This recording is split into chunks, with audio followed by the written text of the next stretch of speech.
What's going on, ladies and gents, boys and girls, freelancers of all ages? Joker back again, once again. And who could have foreseen that we'd have so much story and lore to talk about from a pre-order bonus teaser? But here we are. Time makes fools of us all. In the beginning, we were slaves to the violent chaos of this world.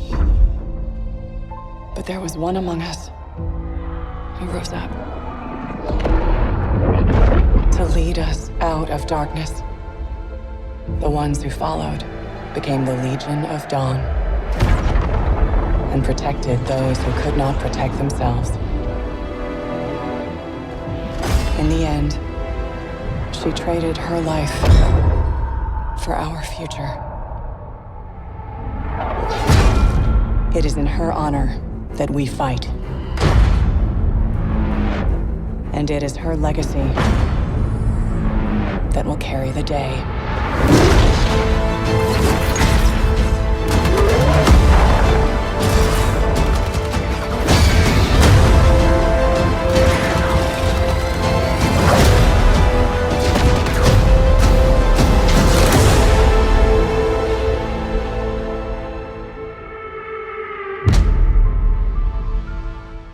So in this teaser, we get this story about this badass warrior woman who rallied the armies of men to push back the darkness and then promptly die.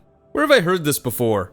I mean, besides basically every other piece of hero fiction that has ever existed that has this near exact same scenario?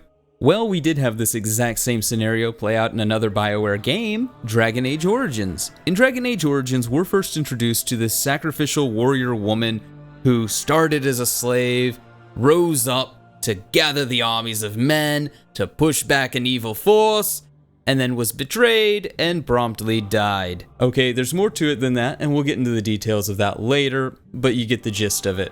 What's really interesting, for those of you who do not know, is that Dragon Age Origins was heavily inspired by not only just Lord of the Rings, but George R.R. Martin's A Song of Ice and Fire, but most people probably know it as a Game of Thrones from the TV series. In A Song of Ice and Fire, we see this sacrificial character archetype all over the place. But it's not really clear if this character was the same person, multiple people in one group, or different people throughout different ages of the world's history. If it's all the same person, and the last hero is Azor Ahai, is the prince that was promised, is the girl with the monkey tail and a Nissa Nissa's there somewhere, then is this just a case of the mythology has changed as it's spread out across the world, and you wind up with this is the Moses story, and this is the Gilgamesh story, and they basically both have the exact same origin story, but they branch off into different paths because the agenda of the people telling these stories. So through basically oral tradition and the game of telephone that comes of that, you have these similar stories, these things that happened with a singular event that echo one another and are kind of the same story, but have changed over time due to embellishment, who's telling it, where they're telling it, when they're telling it, which version they tell, the political climate, the religious climate. There's a saying that history is written by the victor. That's not necessarily true. History is written for the victor. And then you have instances where in our history, you have these traditions of other religions brought into whatever the mono-religion at the time is. And the same thing happens when you have countries being conquered by other countries and people being conquered by other people. A really great example of this would be like the Vikings, where they adopted Christianity because they're like, what's another god? Because they have this tradition of this huge pantheon. Now, that's oversimplifying what happened, but you get what I'm saying. So the premise of this video is basically we have this myth that we see in the Anthem teaser, but it kind of rings of this other myth that we had in Dragon Age Origins, which is heavily inspired by Game of Thrones. And when I look at both of these things and I look back at that trailer, I start seeing Game of Thrones imagery throughout it as well. Like the Legion of the Dawn, the Battle for the Dawn, like, come on. Now, of course, not everything is going to be one-to-one. I mean, yes, we'll have, hey, there was Andraste who was a martyr, and then there was Nissa Nissa who was a martyr, and then there was this woman in the Anthem trailer who was a martyr. But as we go through it, I think we're going to see a lot of echoes. Now, we have to start with Dragon Age, because that's the BioWare property that we're directly comparing Anthem to, and then we'll go through the A Song of Ice and Fire mythology, which Dragon Age is borrowing heavily from. And of course, it should be noted that A Song of Ice and Fire is borrowing from other mythologies. It's borrowing from Tolkien, it's borrowing from the War of the Roses, it's borrowing from Celtic mythology, it's borrowing from Viking mythology, it's borrowing from Middle Eastern mythology, it's borrowing from Greek and Roman mythology. And like the saying goes, nothing is new under the sun. So with that out of the way, we're going to dive headlong into the Dragon Age lore behind Andraste. In the Dragon Age universe, there is the religion of the Chantry, which is the dominant religion of Thetis. Basically, this religion revolves around the worship of the Maker and his bride, who is this warlord Jesus-like figure named Andraste. Now I'm going to dive into the Dragon Age wiki for a bit of help on this lore exploration, because they have a really great synopsis of the whole Andraste mythology. And it should also be noted that outside of the larger context of this video, where I'm looking at all these little theories and pieces of mythology, if I talk about a theory in this video, it's probably not mine, but I probably agree with this interpretation, and I will endeavor to link the sources for those in the description below where I can. As the wiki tells us, as her people rallied, Andraste began to see herself as a conduit for the truth of the Maker, and what he required for the salvation of the people, and declared around 180 Ancient the first exalted march against the Tevinter Imperium, who still believed in the heretical old gods. The First Blight, which had only ended a few years before, had significantly weakened Tevinter. There was widespread civil unrest over the Blight and the silence of the old gods, and numerous slave uprisings. The droughts, wildfires, and landslides, now commonly believed to either have natural explanations or be the result of darkspawn interference, were then considered miracles performed by Andraste. As a result, Andraste's march was greatly successful. Andraste also joined forces with the elven leader and former slave Shartan and his people, as they shared a common enemy in the Imperium. Together they fought in the Battle of Valaran Fields in 171 Ancient, one of the biggest victories of the Exalted March. After this battle, Mafarath began to believe that they had overextended themselves and were now facing the risk of losing everything that they had won and more. In 170, he conspired with Archon Hassarin and allowed disguised Tevinter forces to enter Andraste's stronghold in the city of Navarra, to capture her and bring her back to Minrathous, where the Archon had her burned at the stake. Archon Hassarian, who ordered Andraste's execution, later converted to following the Chant of Light. According to the chant, the Archon saw the error of his ways as soon as Andraste was burned. It was he who put the sword through her heart and put her out of her misery, which is why the sword is the symbol of mercy in Andrastean lore. Later, he repented her execution entirely, though Chantry dissenters claim Hassarian only converted because he could not stem the tide against Andraste's followers, who were only emboldened by the death of their leader, and he repented his actions as a means to stay in power. So that's basically the story of Andraste and the kind of fallout in the TLDR version. And yes, that was the TLDR version. You could probably make a 20-30 minute video about this subject in and of itself. Now, the imagery that I want you to hold on to is of this warrior woman who was once a slave, who rose up and led this great army, was betrayed, and was killed by a sword through her heart. Now, if we look over at Game of Thrones, we already see a parallel to this, Dany. Dany, at the time of marrying Khal Drogo, felt like she was a slave, and she goes on this crusade where she's freeing slaves. So you can already see the parallels, but it gets better. Dany is given a prophecy, which states, 3 fires must you light, 1 for life, and 1 for death, and 1 to love. 3 mounts must you ride, 1 to bed, 1 to dread, and 1 to love. 3 treasons will you know, 1 for blood, 1 for gold, and once for love. One of the more popular fan theories in the Game of Thrones universe is that Jon Snow is the prince that was promised, Azor Ahai reborn. Now, the Azor Ahai myth that we're given states, there will come a day after the long summer when the stars bleed and the cold breath of darkness falls heavy on the world. In this dread hour, a warrior shall draw from the fire a burning sword, and that sword shall be Lightbringer, the red sword of heroes. And he who clasps it shall be Azor Ahai come again, and the darkness shall flee before him. But where did the original Azor Ahai's sword come from? Well, we have a legend. To fight the darkness, Azor Ahai needed to forge a hero's sword. He labored 30 days and 30 nights until it was done. However, when he went to temper it, in water, the sword broke. He was not one to give up easily, so he started over. The second time, he took 50 days and 50 nights to make the sword even better than the first. To temper it this time, he captured a lion and drove the sword into its heart, but once more, the steel shattered. The third time, with a heavy heart, for he knew beforehand what he must do to finish the blade, he worked for 100 days and nights until the blade was finished. This time, he called for his wife, Nissa, and asked that she bare her breast. He drove the sword into her breast, her soul combined with the steel and the sword creating Lightbringer. So again, we're seeing this mythology where you have these warrior women or these women who are martyrs. You have this imagery of betrayal and people getting swords through their chest. And we're likely to believe that in the future, if things echo or rhyme, John will need to reforge Lightbringer by killing Dany, probably with a sword through the chest.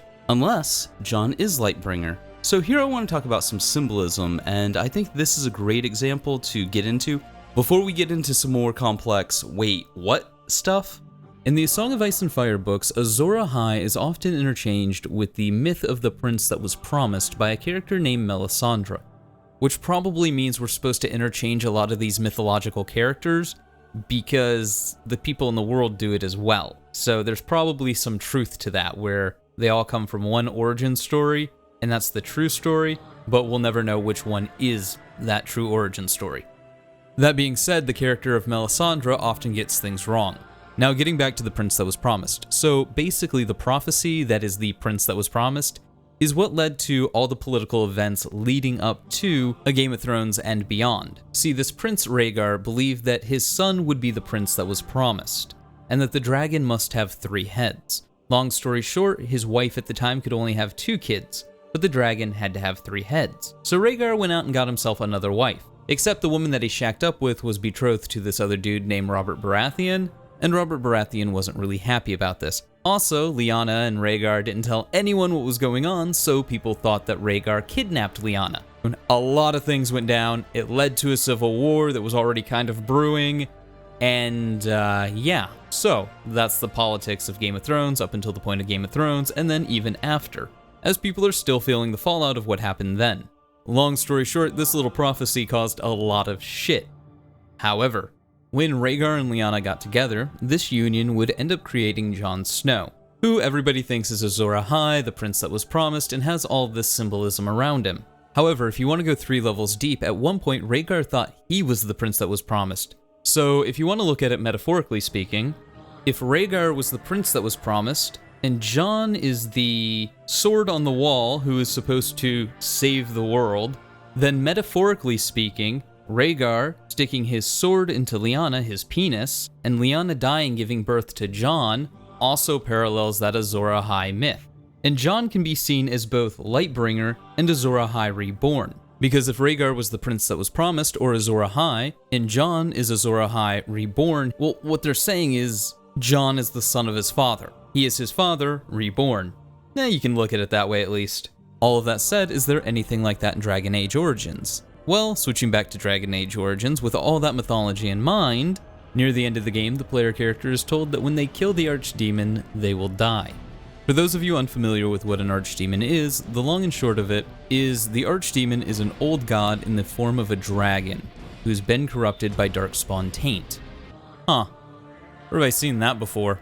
The character Morgan, however, suggests that she can do a ritual where if she's with child, the old god will seek out the child as a vessel, and not kill the Grey Warden or Alistair.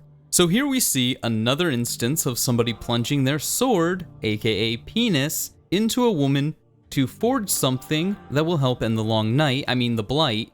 And just for those of you who don't watch or read Game of Thrones and you may not get the reference, this is Rhaegar Targaryen, Jon's dad. His family used to have the last dragons in the world until they didn't, and they were dragon lords, until they weren't. And there was a lot of incest. Their heraldry was a 3-headed dragon, and Rhaegar was considered the last dragon. So Jon is a secret dragon because of the other civil war we talked about, where Rhaegar ran off with this dude's betrothed, and a whole civil war sprung from that, but it's way more complex than just that. Long story short, at the end of the day, apparently Jon Snow is the rightful heir to the Iron Throne because he's actually Aegon Targaryen, but Nobody besides Ned and this dude named Hallen Reed actually know this, because after Ned found his sister Lyanna giving birth to Aegon Targaryen in the Tower of Joy, where she promptly died, Ned took Jon home, said he was his bastard son, and that was the end of it. So Jon is a secret dragon from a sword being stuck into a woman, and that woman dying. And as we go on, you'll see that swords and dragons and meteors are largely interchangeable. But moving forward, so there's another interpretation of the Azor Ahai myth that we get from a guy named Thoros of Myr. This lovable drunken red priest tells us, according to prophecy, our champion will be reborn to wake dragons from stone and reforge the great sword Lightbringer that defeated the darkness those thousands of years ago. If the tales are true, a terrible weapon forged with a loving wife's heart. Part of me thinks man was well rid of it, but great power requires great sacrifice. That much, at least the Lord of Light is clear on. So we have the waking of dragons from stone, which is something Dany in A Game of Thrones has already done. And in Dragon Age, we actually have a parallel to this. The old gods, which take the form of dragons, are imprisoned, sleeping, under the earth. And when one is awoken, it starts a blight. Or in other words, a terrible sword that man was well rid of. And that's somewhat the point I'm making here. If we can look at swords metaphorically as penises, then why can't we look at them metaphorically as dragons as well? And in fact, in A Dance of Dragons, we're told just that. Quote, "When your dragons were small, they were a wonder. Grown, they are death and devastation. A flaming sword above the world."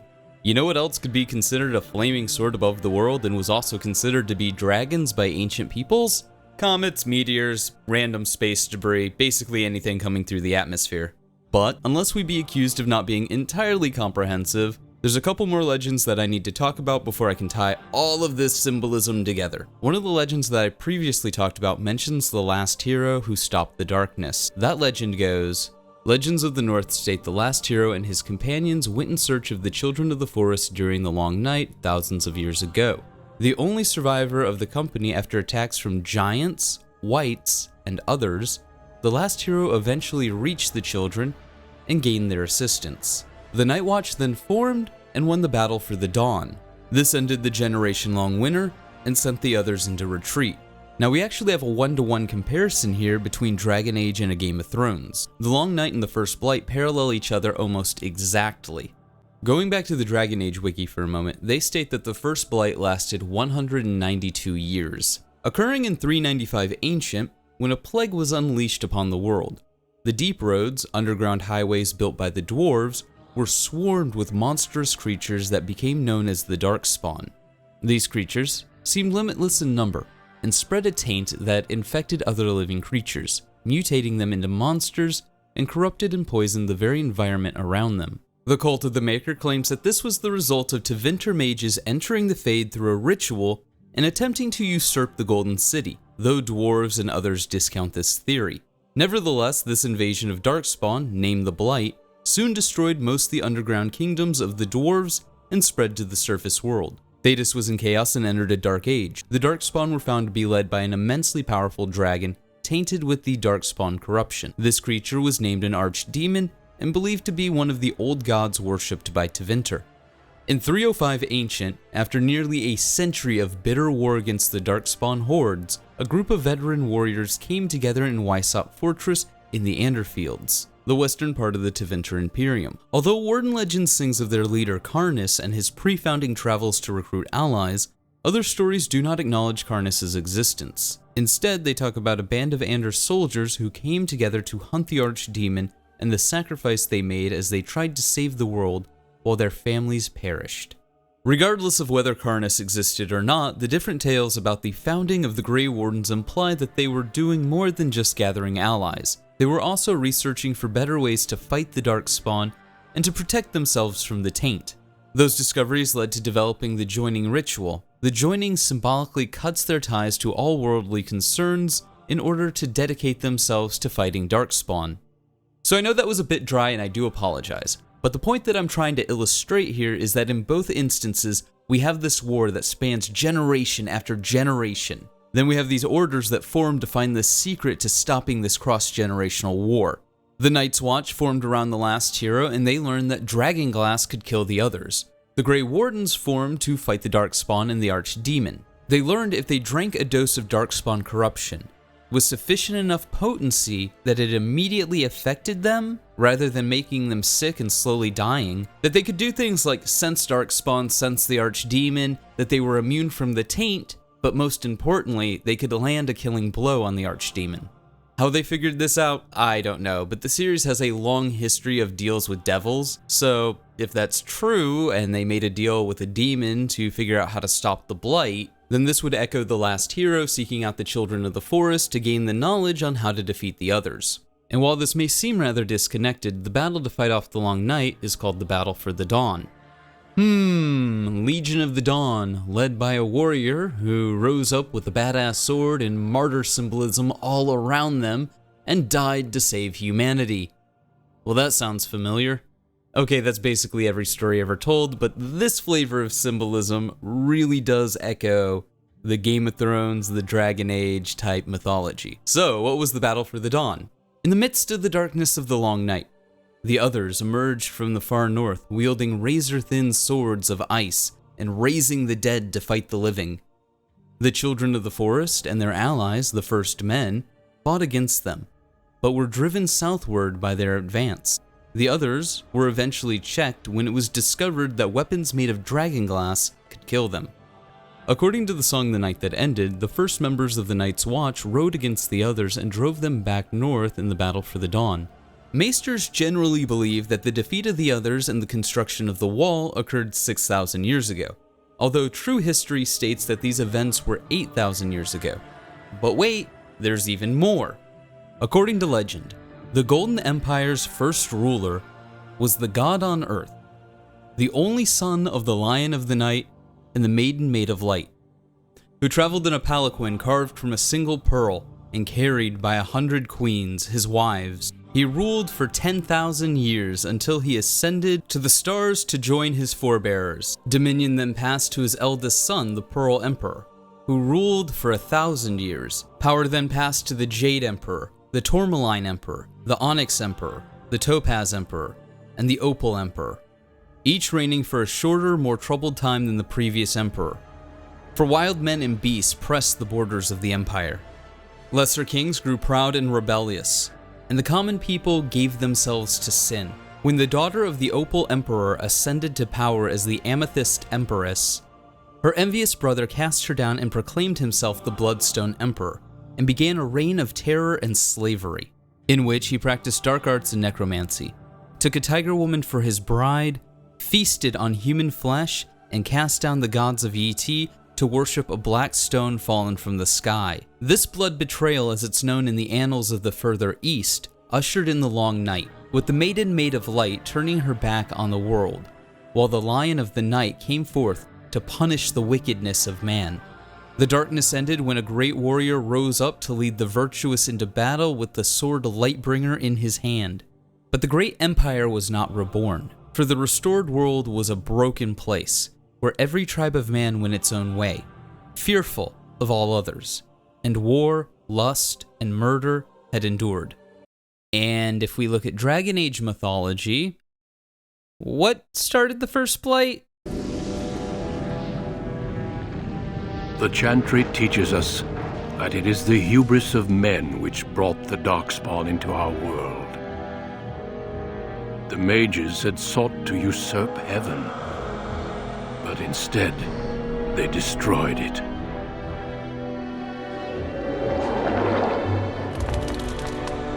They were cast out, twisted and cursed by their own corruption. They returned as monsters, the first of the Darkspawn.